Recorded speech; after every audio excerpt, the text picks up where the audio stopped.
ரெண்டாவது விஷயம் என்னன்னா, நமது தமிழ் வணிகர்களுக்காக அரசியல் மீட்கிறதுக்காக மீட்பு குழுவானது கடந்த ஒரு வருடங்களுக்கு முன்பாகவே, சரிங்களா, ஒரு வருடத்துக்கு முன்பாகவே குழுவானது அமைக்கப்பட்டது. அந்த குழுவினுடைய நோக்கம் என்ன அப்படின்னு கேட்டோம் அப்படின்னா, நமது தமிழ் வணிகர்களான செட்டியார்களுடைய அரசியல் மீட்கிறது. சரிங்களா.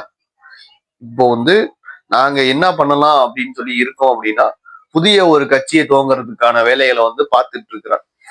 சரிங்களா. கிட்டத்தட்ட ஒரு 250 உறுப்பினர்கள் முதல்ல தேவைப்படுறாங்க இந்த கட்சியை அமைக்கிறதுக்கு. இந்த 250 உறுப்பினர்களுமே நல்ல திறம்பட வலுவான அரசியல் தெரிந்த அரசியல் நாகரிகம் தெரிந்த நமது இனம் சார்ந்த நபர்கள் யாராவது இருக்கிறீங்க அப்படின்னா தயவு செய்து எங்களை தொடர்பு கொள்ளுங்க.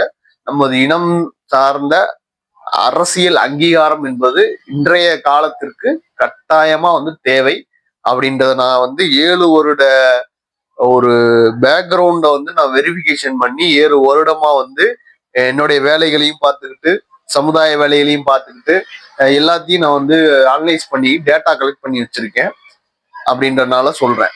இது இல்லாம R&D பண்ணிருக்கேன் நம்ம சமுதாயத்தை. சரிங்களா. யாருக்கு என்னென்ன பிரச்சனை இருக்கு, எந்தெந்த மாவட்டத்துல என்னென்ன பிரச்சனை இருக்குன்ற வரைக்கும் R&D பண்ணி வச்சிருக்கேன்.